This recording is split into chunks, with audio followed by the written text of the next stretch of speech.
예, 수험생 여러분 반갑습니다. 저번 시간에는 문장 성분이랑 품사 문제풀이를 했고요. 이번 시간에는 품사 이어서 문제풀이 해보도록 할게요. 자, 8번 문제 볼게요. 밑줄 친 것 중에서 보조사인 것은 하면서 보조사 찾는 문제인데요. 여기에서 보면 격조사, 보조사 간단하게 정리해 놓았어요. 격조사라는 것은 문장 내에서 일정한 자격을 갖도록 해주는 조사라고 되어 있고요. 보조사라는 것은 어떤 특별한 뜻을 더해주는 조사라고 되어 있습니다. 이렇게만 보면 격조사, 보조사가 뭔 말인지 모르실 수도 있는데요. 일단 얘네들 조사인 거 찾을 수 있나요? 예, 사나이다. 예. 얘네가 조사라는 거 찾아주시고요. 예, 격조사를 찾아내려면요, 문장 성분을 찾으시면 돼요. 여기에서 이 물건은 시장에서 사왔다가 석사인 거 보이나요? 예, 누가 무엇을 샀나? 이 물건을 사왔다 라는 거, 얘가 목적어라는 거 찾아주셔야 돼요. 주어가 아니고 목적어입니다. 예, 누가 무엇을 누구들에 해당하는 단어 물건을입니다. 생겼다, 얘가 서술인 거 보이죠? 누가 생겼느냐, 걔가 생겼다, 얘가 주어인 거 보이셔야 되고요. 예, 맞아 해볼게요. 예, 목적어 끝났으면요, 나머지는 관형 아니면 부서라고 했었잖아요. 여기에서 시장에서는 사오다라는 단어를 꾸며주는 거예요. 그렇기 때문에 얘는 부사어가 되는 것입니다. 자, 생겼다의 주어, 걔가 생겼다입니다. 늑대와 비슷하다, 늑대와라는 단어가 비슷하다라는 문장 꾸며주고 있는 거 보이시나요? 예, 얘도 부사어가 되는 것입니다. 아니다. 무엇이 아니냐, 누가 또는 무엇이 아니냐, 그것이 아니다. 얘가 주어가 되는 거예요. 예, 교사로서 할 일이 아니다 예요. 교사로서 하다라는 단어 꾸며준 거 보이나요? 얘가 부사어예요. 자, 사나이다. 얘 서술어인 거 보이셔야 돼요. 서술어입니다. 그리고 누가 사나이느냐, 인 거죠. 나는이 바로 주어가 되는 것이죠. 그리고 바다의 사나이다 라는 명사를 꾸며주니까 얘 관형어인 거 보이셔야 됩니다. 여기에 보면 격조사, 주격조사랑 목적격 조사만 좀 대표적으로 적어 놓았는데요. 격조사라는 것은 무엇이냐? 일반적인 문장 성분에 있어서 명사를 주어로 만들어준 애가 주격조사, 명사를 목적으로 만들어준 애가 목적격 조사가 되는 것입니다. 예를 들어서 내가 밥을 먹었다. 이거가 기본적인 문장이죠. 얘가 주어, 얘가 목적어인 거 보이시나요? 나라는 대명사를 주어로 만들어준 애 누가 있나요? 가. 얘가 바로 주격조사가 되는 거예요. 밥을 먹었다. 밥이라는 명사를 목적어로 만들어준 얘가 바로 목적격 조사가 되는 거죠. 그런데 우리가 문장을 사용할 때 내가 밥을 먹었다, 이렇게 기본적인 문장만 사용하는 게 아니고요. 나만 밥도 먹었다, 이런 식으로 문장이 변형이 돼요. 지금 조사만 바뀐 거 보이나요? 가라는 조사 대신에 만, 을이라는 조사 대신에 도라는 조사를 추가했더니 의미가 바뀌는 거 보이시나요? 내가 밥을 먹었다 라고 했을 때 그냥 내가 밥을 먹었구나 해서 문장 내용이 끝이에요.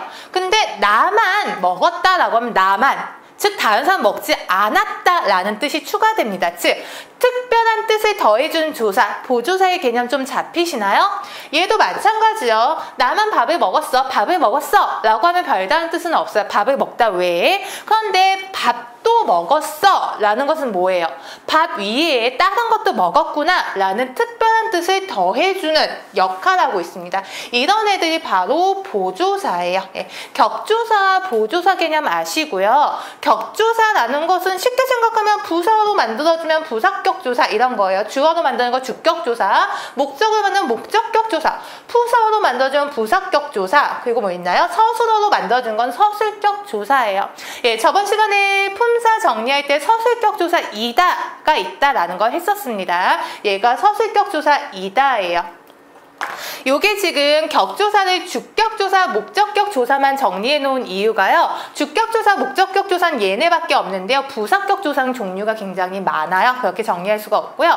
관형격조사는 일반적으로 의예요. 관형격조사는요. 현대국어에서는 의만이 조사로서, 격조사로서 기능을 합니다. 얘네를 제외한 나머지는 보조사라고 생각하면 되시고요. 한번 볼게요. 이 물건은 시장에서 사왔다예요.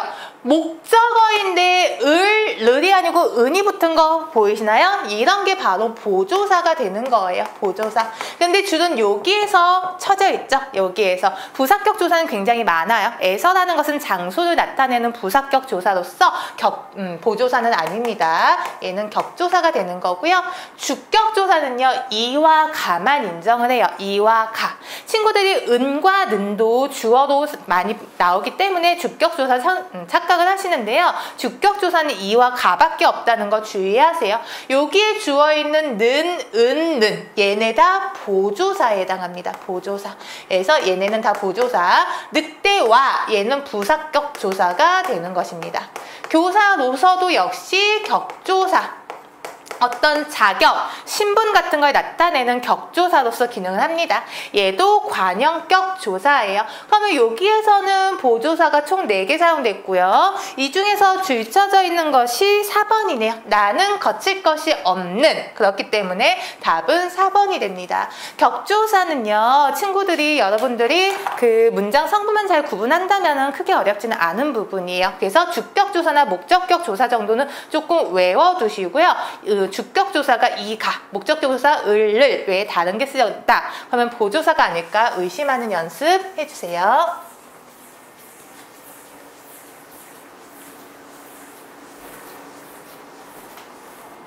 자, 그 다음에 8번이 아니고 9번 문제 넘어갈게요. 불규칙 용언이 아닌 것은 이라고 되어 있습니다. 용언은 동사, 형용사의 용언이라고 한다는 거 기억나시죠? 그리고 용언에는 어간어미 개념이 있다라고 했고요. 여기에서 어간어미 개념이 중요합니다. 푸다, 하다, 좋다, 쉽다, 이르다 모두 기본형이 되어 있고요. 기본형에서 다를 제한 앞부분 얘네 어간이라고 했던 거 기억나나요? 그리고 어간 뒤에 붙는 다 이런 애들이 어미가 됩니다. 여러분들 일부러 헷갈리라고 발음으로 적어놨는데요. 이것이 규칙 용언이나 불규칙 용언이냐 구분하는 문제는요. 발음이 아닌 표기 기준이에요. 그래서 여기서 좋고라고 되어 있지만 원래 표기 좋고, 좋아, 좋으니 이걸로 보셔야 하는 거죠. 나머지는 발음이랑 거의 똑같죠? 얘가 경음화가 되어 있긴 하지만 쉽고 나머지 실어, 실으니 입니다. 나머지는 다 똑같은 것 같아요. 그러면 이제 어간과 어미를 나눠줘 볼게요. 푸다의 기본형은 푸다, 다를 제한 앞부분 푸까지가 어간입니다. 그래서 봤더니 어간 들어가 있고요. 푸에서 우가 없어져 있는 거 보이시나요? 얘요. 얘는 푸니, 푸가 그대로 들어가 있네요. 얘는요. 그 다음에 하다 봤더니 하라는 어간 제대로 들어가 있는 거 보이시나요? 하나는 어간 제대로 들어가 있습니다. 3번 보시면요. 좆이라는 어간 다 들어가 있는 거 보이실 거고요. 쉽다 봤더니 얘는 어간이 잘 들어가 있는데 얘네 둘은 지금 어간이 리을로 바뀌어 있는 거 보이시나요? 어간이 바뀌어 있죠. 우리 이미 불규칙 용언 2가지 찾아냈습니다. 어간이 변한다. 어간의 원칙은 변하지 않는다예요. 어간이 변한다는 것은 바로 불규칙 용언이 됩니다. 이르다 볼게요. 이르. 어렵지 않게 어간 다 들어가 있네요. 일단 1번과 4번이 불규칙 용언인 건 확실히 구분이 됐고요. 나머지 어미도 변하냐 안 변하냐 라는 것을 봐야 돼요. 그래서 어미의 대표적인 종류가 뭐가 있냐면요. 여기 고가 어미, 얘를 기준으로 볼까요? 고. 더 변형이어서요. 조코를 기준으로 해서 다시 볼게요.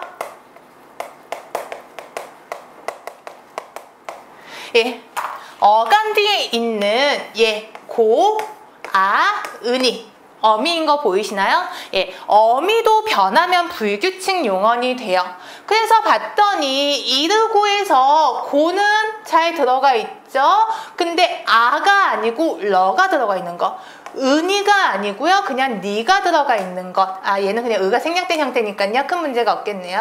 그다음에 하다 봤더니 고가 들어가 있는데 하되 아 대신에 여가 들어가 있네요. 그리고 은이는 의가 생략된 형태니까요. 니만 들어가 있어도 됩니다. 예. 이렇게 어미도 바뀌어서 들어간다는 거 보이시나요? 2번이랑 5번이요. 어미가 변했다라는 것이에요. 그러면 여러분들이 질문해요. 러라는 어미가 따로 있는 거 아니에요? 라고 하는데 아까 어미는 모든 동사 형용사에 붙을 수 있다라고 했잖아요. 어라는 어미는 모든 동사 형용사에 붙는데요. 러라는 어미 또는 여라는 어미는요. 모든 동사 형용사에 붙지 않아. 특히 여기 여라는 애는 하다라는 애만 좀 특이하게 붙는 애. 그래서 이런 애들을 그냥 형태소의 변형 형태다라고 하고요. 예. 불규칙 용언에 해당이 되는 것입니다. 예. 얘가요 발음 때문에 이렇게 되어 있긴 하지만 어간과 어미 모두 전혀 변하지 않고 있습니다. 3번이 바로 규칙 활용을 하는 단어가 됩니다. 예. 여러분들이 문제 푸실 때는요 용언은 항상 어간과 어미 개념을 나눠서 구분하는 연습해 주시기 바랍니다. 자, 10번 문제 한번 볼게요. 밑줄 친 부분에 활용이 옳지 않은 것은 이라고 되어 있는데요. 항상 동사, 형용사 문제 풀 때는 기본형 생각하셔야 돼요. 맞다. 가물다가 기본형입니다. 가물다. 절이다가 기본형이고요. 그 다음에 걸맞다가 기본형입니다. 아까 동사, 형용사 구분하는 문제 말씀드릴 때요. 동사는 현재형이 되고 형용사는 현재형이 안 된다라고 했었습니다. 그리고 또 하나는요. 여기에서 보면 얘는 현재형이네요. 예, 나머지도 다 현재형, 걸맞는 얘가 꾸며주는 관형어입니다. 예, 또 하나 주의하셔야 될게요. 동사는요. 동사는 아니다. 형용사. 형용사는 현재형도 안 되고요. 얘가 지금 관형형 어미인 거 보이셔야 돼요. 걸맞다가 기본형이고 뒤에 있는 는이 어미인데요. 얘가 걸맞는 현재형은 아니고요. 옷을 꾸며주느라 걸맞는이라는 단어가 들어간 거예요. 얘가 관형형 어미인 거가 보이셔야 되고요. 형용사는 참고로 관형형 어미가 은으로 들어가고요. 는이라는 관형형 어미는 불가합니다. 불가해요. 예, 그래서 아까 동사, 형용사 구분하는 문제 현재형을 만들어 보면 된다라고 했는데요. 얘네들은 현재형으로 구분하기는 조금 어려운 문제예요. 그래서 외우는 수밖에 없는 애입니다. 맞다 한번 사전 검색해 보시면요. 맞다는 동사로 되어 있어요.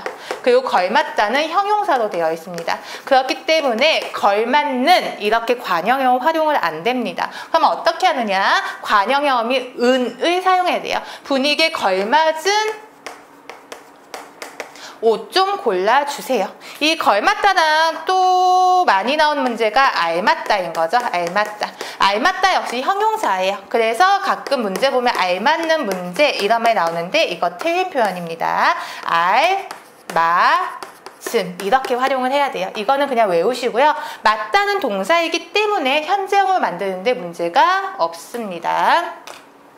가물다 같은 경우는 가끔 친구들이 틀리는 부분이 있는데요. 가물다, 리을로 끝나는 어간은요. 리을이 탈락하는 경향이 있어요. 예, 가물다처럼 또 리을로 끝나는 동사가 만들다가 있나요? 예, 만들다의 활용형은요. 만든이에요. 가끔 보면은 만들은 이렇게 쓰는데 이거 틀린 표현이에요. 리을로 끝나는 애는요. 리을을 탈락시키고 니은이 바로 들어가야 됩니다. 가물다가 기본형이니까 얘 예, 활용 잘 되어 있고요. 절이다 같은 경우 어간에 바로 받침 없으니까 니은 들어가면 되겠죠. 절이. 예. 답은 4번이 됩니다. 알맞다, 걸맞다, 형용사다. 그리고 형용사는 는이라는 관형형으로 활용하지 않는다라는 것. 알아두시면 좋을 것 같습니다. 그 다음에 11번 문제 들어갈게요. 의성어의 품사는 이라고 되어 있죠. 의성어는 소리를 흉내내는 말. 여기에서 보면 이거 다 소리 흉내 내는 말인 거 보일 거예요. 그리고 의성어는 품사는 부사예요. 그리고 기능상으로는 문장 부사가 아니라 성분 부사이다 라고 되어 있습니다. 문장 부사라는 것은 문장 전체를 꾸며주는 부사를 말하고요. 성분 부사한 것은 설명 나오지만 한 단어, 한 어조를 꾸며주는 부사를 얘기합니다. 성분 부사는 문장의 특정 성분을 수식하는 부사로서 의성어는 주로 동사나 형용사를 수식한다. 예, 부사이니까요. 동사나 형용사를 수식하는 것이 일반적이에요. 그 가운데서도 형용사에 비해 동사를 수식하는 경우가 많다. 그러나 동사나 형용사의 수식으로만 기능하는 것은 아니다 라고 되어 있네요. 해서 봤더니 이제 왁닥을 닥닥을 한번 관형사 부사 구분할 때는요. 꾸며주는 애가 무엇인지 화살표로 직접 구분을 해보세요.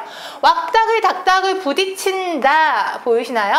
철썩 때린다 보이시나요? 따르릉 소리예요. 엉엉 울었다입니다. 졸졸 흐른다입니다. 그러면 관형사냐 부사냐 구분하는 것은요. 뒤에 있는 애가 명사냐 아니냐 구분할 수 있나요? 예. 얘가 특이하게 부사이면서 명사를 수식하고 있다는 거 보이시면 됩니다. 나머지는 다 동사나 형용사를 꾸며주고 있고요. 3번만 예, 특이하게 명사를 꾸며주는 형태입니다. 예, 다음 12번 넘어가 보겠습니다.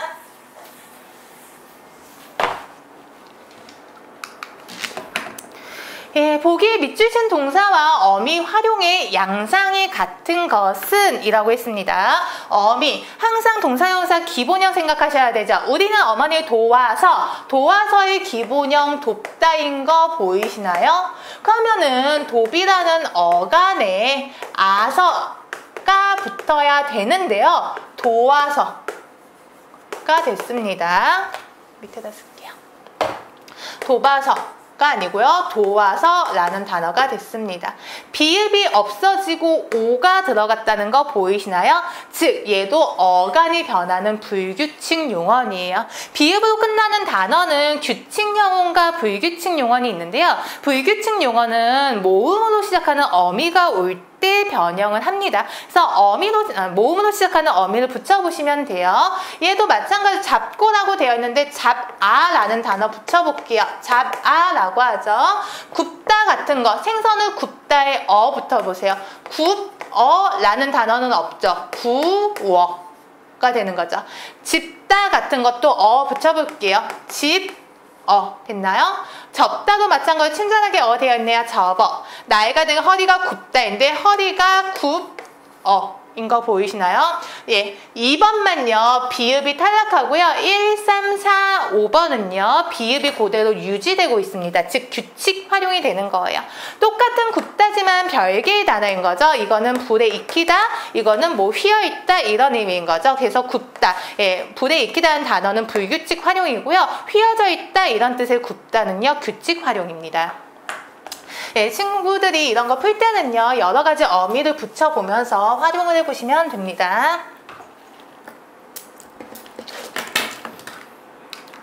예, 그 다음에 13번이요. 대화문에서 대명사 우리용법이 나머지와 다른 하나는 이라고 되어 있는데요.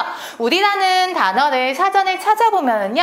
나를 포함한 복수에 해당하는 1인칭 대명사가 되는데요. 나를 포함한 우리를 얘기할 때가 있고요. 듣는 이를 포함한 너와 나, 우리를 얘기할 때가 있고요. 또는 뭐 우리 엄마, 우리 아빠 할 때 나와 관련된, 나와 친밀한 대상을 가리키는 용어 이렇게 세 가지로 사용이 됩니다. 한번 볼게요. 어제 너한테 미안했어. 우리가 너무 심하게 한 것 같다. 아니야, 내가 잘못했어. 너희 잘못이 아니야. 여기에서 우리는 A와 B를 포함하는 게 아니고 A와 해당하는 다른 애들이라는 거 알겠죠? 내가 잘못했어. 너희라고 하고 있으니까요. 어전 정말 좋았어. 우리가 언제 또 그런 기회가 있을 수 있겠니? 그래, 나도 좋았어. 우리 다음에도 또 그런 자리 마련해 보자. 여기에서 우리는 A, B, 말하는 사람과 듣는 이를 모두 포함하는 개념인 거 보이시면 됩니다. 우리는 점심에 스파게티를 자주 먹어. 그래, 우리는 촌스러워서 그런지 스파게티 같은 건 잘 못 먹어. 여기에서 우리가 별개 듣는 이를 포함하지 않는다라는 거 보시면 되고요. 정말 미안하지만 우리 입장도 생각해줘. 알겠어. 다음에 기회가 되면 도와주길 바랄게. 여기에는 우리 역시 듣는 이를 포함하지 않는다. 말하는 이와 듣는 이를 모두 포함하는 우리는 2번이 됩니다. 자주 나오는 문제 유형은 아니고요. 품사 문제 중에서 그 감탄사 문제가 좀 많이 안 나온 편이잖아요. 이런 애들이 바로 감탄사가 되는 거죠. 감탄사. 감탄사는 다른 문장과 구분이 되게 반점 같은 거 찍어준다든지 물음표 또는 느낌표 같은 걸로 구분을 해줍니다. 그래서 대답 같은 거, 논란 같은 거, 감탄사잖아요. 예, 논란 같은 거가 감탄사에 해당이 됩니다. 14번 문제 넘어갈게요. 밑줄 친 부분 중 보조 용언이 결합되지 않은 것은 이라고 되어 있는데요. 지금 용언 두 개가 연달아 있는 거 보이십니다. 예, 용언 두 개가 연달아 있고요. 본용언이라는 것은 실질적인 뜻이 있으며 자립하여 상할 수 있습니다. 보조용언은 본용의 뜻을 도와준 용언으로 자립성이 부족하다입니다. 그래서 용언이 두 개 연달아 있을 때는요. 앞에 있는 용언이 본용언이에요. 뒤에 있는 용언은 본용언일 때도 있고요. 보조용언일 때도 있습니다. 어떻게 구분하냐면요. 본용언이 실질적인 뜻이 있잖아요. 본용언을 남겨두고 보조용언을 한번 생략을 해보세요. 그래서 생략이 가능하다라는 것은 보조용언이고요. 생략했더니 말이 안 된다. 또는 생략했더니 말이 안 된다고요. 생략해도 문제가 안 된다. 이런 것들이 보조용언이 되는 것입니다. 한번 볼게요. 날이 밝아 온다에서요. 예, 밝아를 빼고 온다로 해볼게요. 창문 너머 날이 온다. 의미 이상해지는 거 보이나요? 2번이요. 내 동생이 내 과자를 버렸다. 의미가 바뀌어버리죠. 우체국에 선배 편지를 주었다. 얘도 내용이 바뀌죠. 그는 환갑이 지났지만 40대처럼 보인다. 의미 안 바뀌는 거 보이나요? 40대처럼 보인다. 즉 젊다라는 말이 있으면 의미가 더 심화되긴 하지만요. 40대처럼 보인다라고 했을 때 의미상 전혀 문제가 없습니다. 예, 그래서 본용언, 보조용언 구분하는 문제는요. 앞에 게 본용언이니까 본용언을 삭제해봐서 말이 된다. 본용언을 삭제했는데도 말이 되네? 그럼 뒤에 있는 애 역시 본용언이라는 것이고요. 본용언 삭제했더니 말이 안 된다. 그럼 뒤에 있는 용언은 보조용언이라는 것입니다.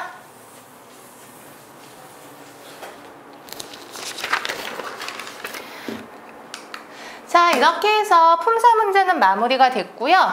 여러분들이 형태소 들어가면 좀 많이 헷갈려하기 시작해요. 형태소는 아무래도 문법상의 단위이고 실제 말하기 단위는 아니기 때문인데요. 형태소가 어떻게 보면 문법 문제에서 가장 기본이 될 수도 있어요. 굉장히 중요한 부분입니다. 예.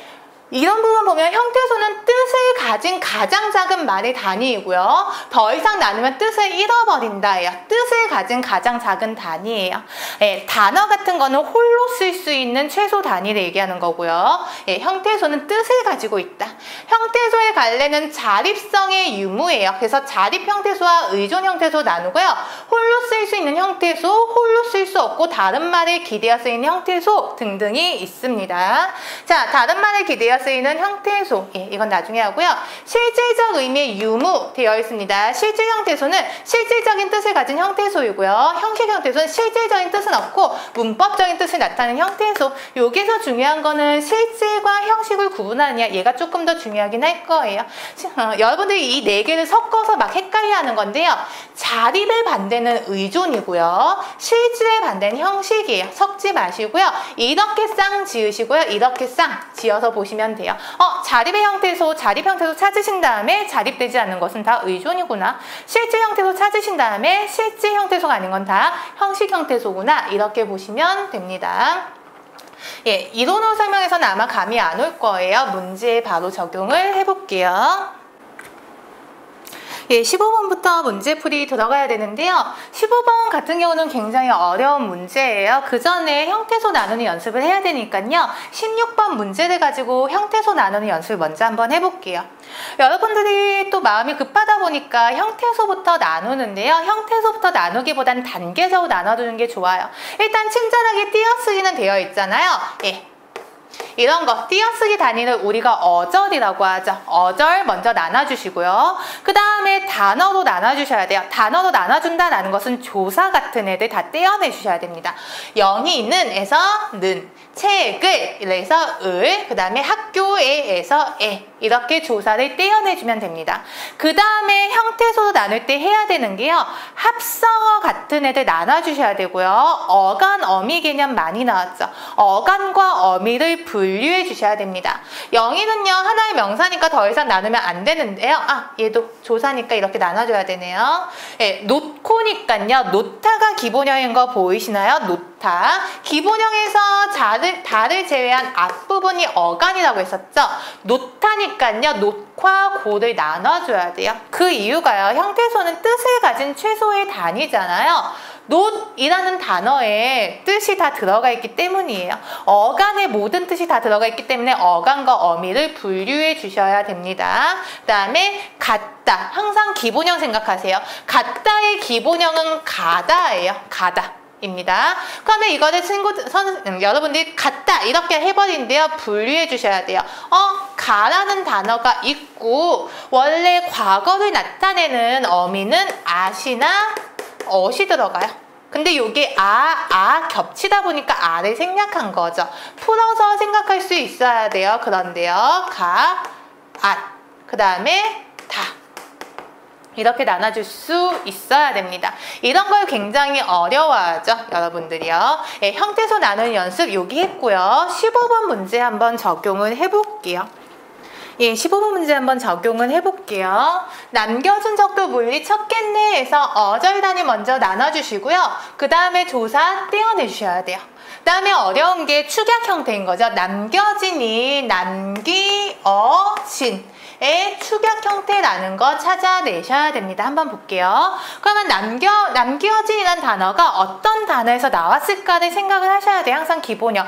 남기다라는 단어가 있다라고 하면 안 되고요. 남기다라는 단어의 앞부분에 남다라는 단어가 역시 있다는 것을 생각하셔야 돼요. 그러면 남다가 기본형이니까요. 남기다라는 것 보시면 되겠죠. 예, 남다가 기본형이니까 남이라는 어간 사용하시면 되고요. 그 다음에 남기다라는 단어가 있죠. 남기다. 그러면 남기다라는 단어에서는 남기까지가 어간이 되는 것입니다. 그렇기 때문에 기라는 단어도 찾아내시고요.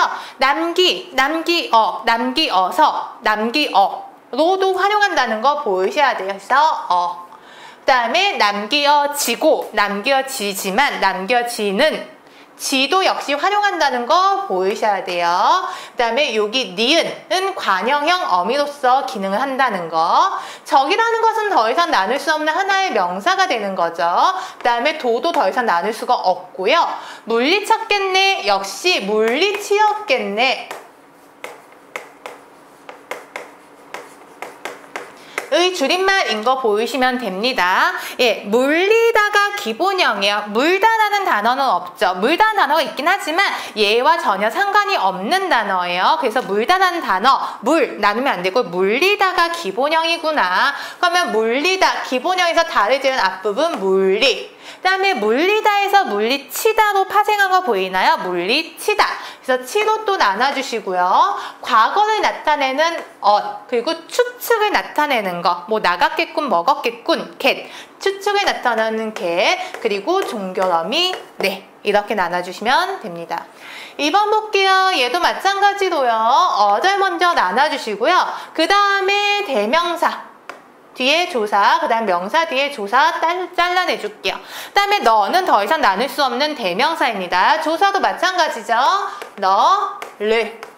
위에서는요, 위하다라는 기본형이 있는데요. 위하다라는 단어 자체가 한자 알죠? 할 위자. 위라는 한자 단어에 하다라는 단어가 붙은 거예요. 그래서 위하다 역시 위라는 단어와 하다라는 단어 나눌 수가 있고요. 하다라는 단어 역시 보시면은 기본형이 하다니까 하라는 단어에서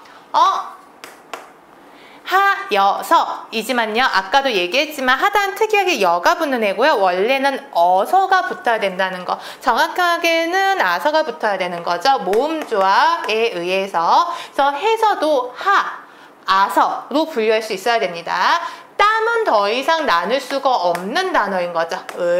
흘렸다도 마찬가지로요. 기본형이 흐르다인 거 보이시나요? 흐르다. 예, 흐르까지가 어간이니까 흐르.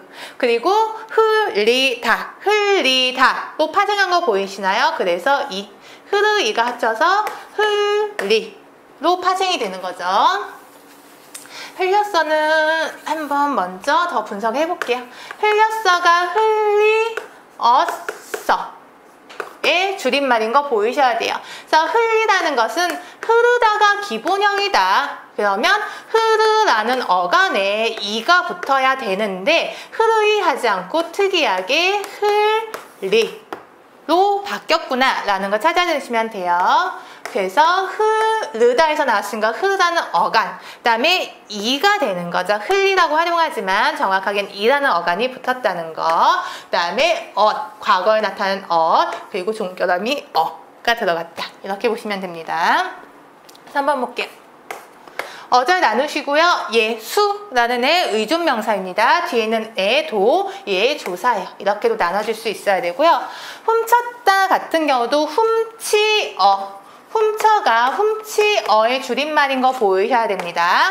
훔치다가 기본형이니까 훔치까지 써야 돼요. 훔다라는 단어는 없잖아요. 훔치다가 가장 기본 형태죠. 그래서 훔치라는 어간에 어가 붙었구나.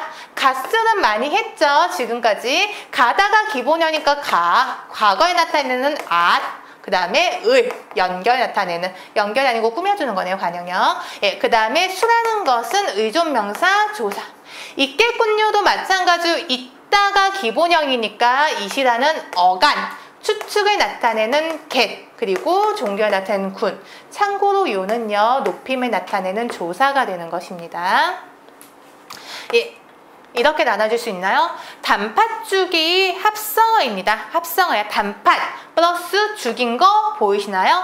단팥이 왜 나온 단어인지를 생각해야 되는데 단팥은 달다라는 단어에서 나온 거예요. 그래서 단팥 나눠주시고요. 단이라는 단어가 달다라는 단어에 달이라는 어간에 니은이 붙었구나 라는 거 파악하시면 됩니다. 달이라는 어간에 니은, 그 다음에 팥, 죽. 예, 이라도는 하나의 하나의 조사로서 기능을 합니다. 더 이상 나눌 수가 없어요. 그리고 가져와야지도 약간 복잡한 문제네요. 가져와야지가 와야지 형태인 거 보이셔야 되고요. 가지다가 기본형인 거 보이실 거예요. 가지다가 기본형이기 때문에 가지까지. 그 다음에 라는 어미 붙은 거 보이나요? 와야지 생각해 보세요. 와야지는 오다의 활용 형태예요. 오다의 활용 형태이기 때문에 마찬가지로 어간 오를 잘라주셔야 돼요. 그리고 와야지 했을 때 야지 뭐뭐 해야지 의지를 나타내는 그런 어미입니다. 그래서 세어보시면요. 1번이 형태소가 총 12개이고요. 2번, 3번이 11개, 4번이 9개가 될 것입니다. 15번 같은 경우는 솔직히 굉장히 어려운 문제예요. 그래서 형태소는 끊어보는 연습을 계속 하셔야 됩니다.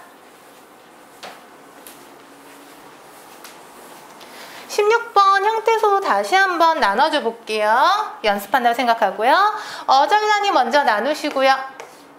그 다음에 조사 떼어내시고요. 그 다음에 합성어 같은 거, 그리고 동사 형용사의 어간 어미 같은 거 나눠주시면 됩니다. 여기는 지금 합성어는 없는 편이고요. 놓다가 기본형이니까 어간 어미 나눠줘 했던 거 기억나나요? 같다는 풀어서 써주라고 했었죠. 가다가 기본형, 그리고 아시다는 과거형, 그리고 다라는 종결어미 이렇게 나눠줄게요. 아까 형태소를 분류할 때 자립 형태소, 의존 형태소 있었던 거 기억나나요? 자립, 의존, 그 다음에 실질, 형식입니다. 여기에서 보시면은요, 자립 먼저 찾아볼게요. 자립이란 것은 혼자 쓸 수 있다라는 거예요. 명사, 대명사, 수사라든지 관형사, 부사 이런 애들 혼자 쓸 수가 있죠. 영희는 해서 영희 혼자 어디서든 쓸 수 있어요. 아까 조사는 혼자 쓰지 못한다라는 거 정리했었습니다.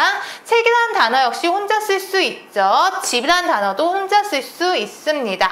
그리고 not 이렇게만 있으면은 얘는 혼자 못 쓰여요. 뒤에 뭐 놓으면 놓지 어미가 붙어야 되지 이렇게 나눠놨기 때문에 not이라는 글자는 혼자 못 쓰입니다. 얘 의존 형태소예요. 얘도 마찬가지죠.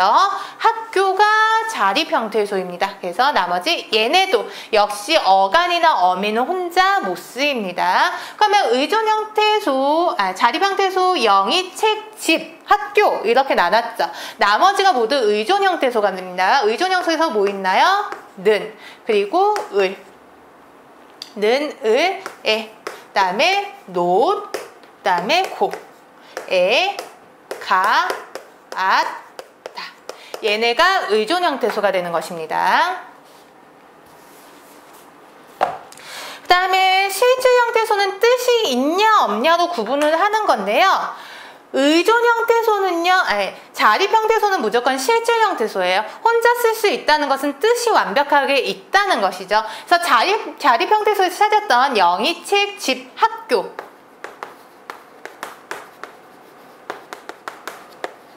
얘네는 무조건 실질 형태소이고요. 그 다음에 하셔야 되는 게요. 동사, 형용사의 어간을 추가해 주시면 실질 형태소를 찾는 거예요. 동사, 형용사의 어간이 실질 형태소인 이유는요. 어간만 있으면 그 뜻이 유지가 돼요. 뒤에 있는 어미에 의해서 의미가 미묘하게 바뀌긴 하지만 즉, 놓다라는 단어에 not이라는 글자만 있으면 놓으면 놓지. 예. not이라는 글자는 바뀌지 않고 활용한다는 거 보이나요? 예. not이라는 글자만 있으면 놓다라는 뜻이 일정하게 유지가 됩니다. 그래서 어간은요, 실질 형태소가 되는 거예요. 그래서 자립 형태소를 먼저 찾으시고요. 그 다음에 동사, 형용사의 어간만, 동사, 형용사의 어간만 추가를 해주세요. 그러면 실질 형태소 찾는 거 끝났습니다. not이라는 단어와 가라는 단어가 실질 형태소입니다. 그러면 의존 형태소이면서 실질 형태소인에 겹치는 게 찾아보면 되겠죠. not이라는 단어와 가라는 단어. 여기야. not이라는 단어와 가라는 단어. 보이시나요? 형태소 겹치는 거. 답 16번의 1번이 됩니다. 네, 다음 17번 넘어가 볼게요.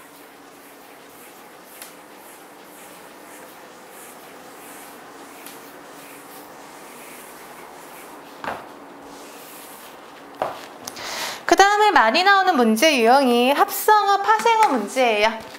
합성어, 파생어를 구분하기 위해서 형태소 구분이 중요한 거예요. 일단 형태소 나누는 연습 먼저 해볼게요.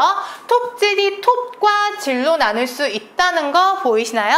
잡히다도 잡과 지, 히라는 걸로 나눌 수 있는 거 보이시나요? 잡다가 기본형이에요. 잡다가 기본형입니다. 그래서 형태소 나누면 얘도 나눠주긴 해야 되지만요. 문법 문제, 파생어 문제는 중요하지 않으니까요. 슬프다는요. 슬프다가 기본형이니까요. 슬프와 미음을 나눌 수 있는 거 보이시나요? 슬프, 그 다음에 미음. 이렇게 나눠줄 수가 있습니다. 2번 볼게요. 접칼이라는 것은 접과 칼로 나눠줄 수 있어야 돼요. 접이라는 단어는 없는데요. 접칼은 접는 칼 얘기하는 거죠. 접다라는 단어에서 나왔구나. 접다가 기본형이니까 접이 어간이구나. 형태소구나 찾아낼 수 있어야 돼요. 그래서 접칼 나눌 수 있어야 되고요. 작은아버지는 쉽게 이렇게 나눌 수 있겠죠. 치솟다도 마찬가지로 솟다라는 단어가 따로 있으니까요. 솟다라는 단어가 있으니까요. 이렇게 나눠줘 볼게요. 헛고생도요. 이렇게 나눠줘 보시고요. 김치찌개, 어른스럽다. 어른이란 단어 따로 있는 거 보이시죠? 어른이란 단어가 스럽다로 파생이 됐구나. 그래서 어른과 스럽다로 나눠볼게요. 그 다음에 새해. 새는 관형사예요. 새 옷, 새 집, 새 신발 할 때 새 하나의 단어인 거죠. 나눠줘 볼게요. 구경하다, 구경이란 단어 있죠. 나눠줘 보고요. 돌보다가 돌다라는 단어와 관련이 있다는 거 보이시나요? 돌보다. 그래서 돌다와 보다로 나눠줘 볼게요. 일단 형태소 나눴으면요. 예, 합성어, 복합어의 종류가 합성어, 파생어 이렇게 있습니다.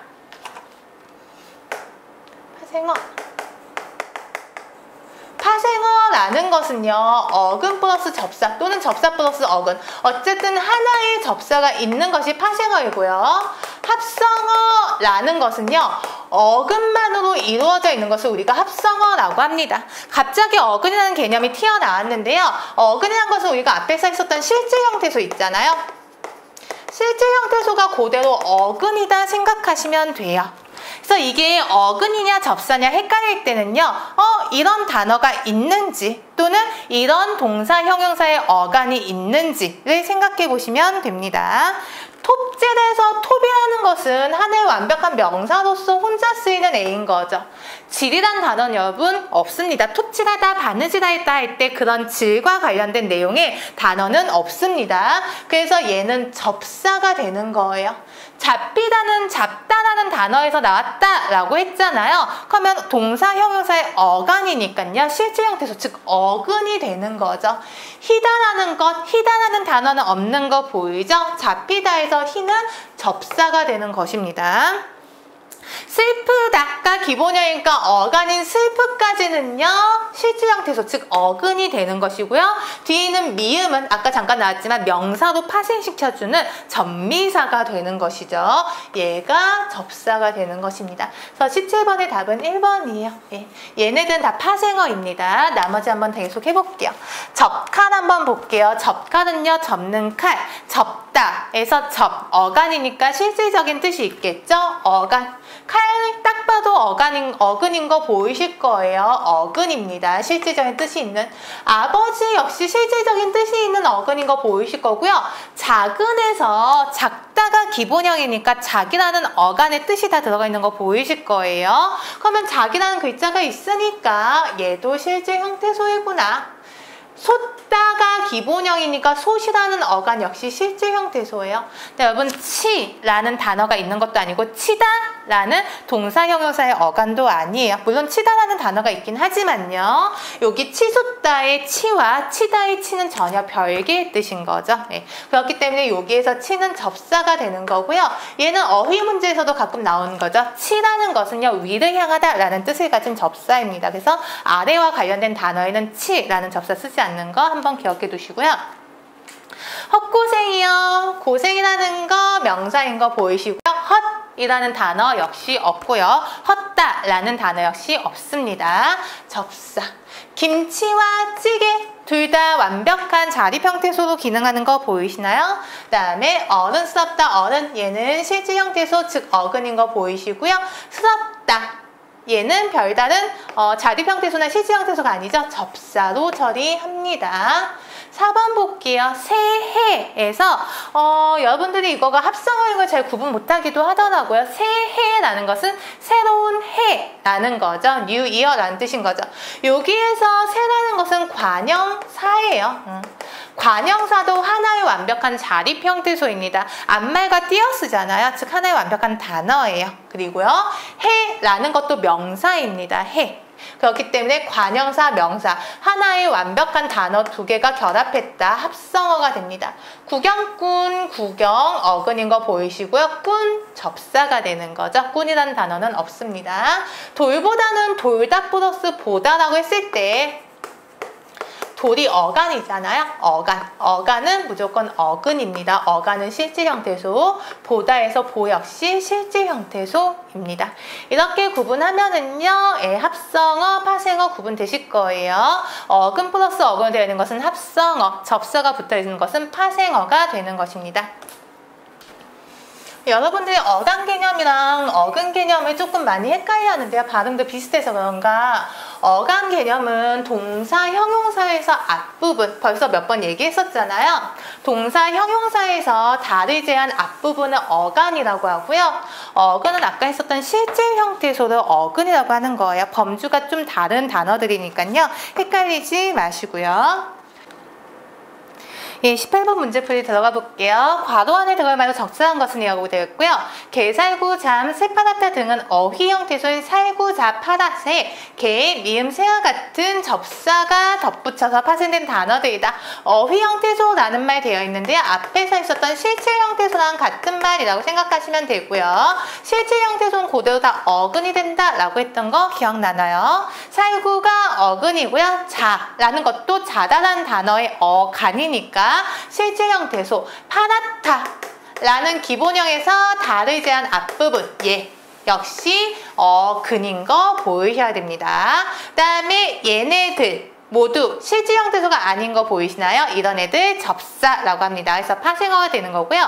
이처럼 직접 구성 요소 중 접사가 확인되는 단어들 파생어라고 하고요. 반면 각각 실질적 의미 지닌 두 요소가 결합하여 한 단어가 된 경우 이를 파생어와 구분한 합성어라고 한다. 즉 합성어 찾는 문제이고요. 실질적 의미 지닌 두 요소, 즉 실질 형태소 두 개가 붙어있다라고 생각하시면 되고요. 즉 아까 연습했던 어근 플러스 어근의 문제를 찾는 거예요. 그러면 형태소 나누는 연습 먼저 해보시고요. 고추와 장, 놀이와 터, 손과 지, 장군과 감 이라고 나눠줄 수가 있겠죠. 고추는 딱 봐도 실질 형태소인 게 보일 거예요.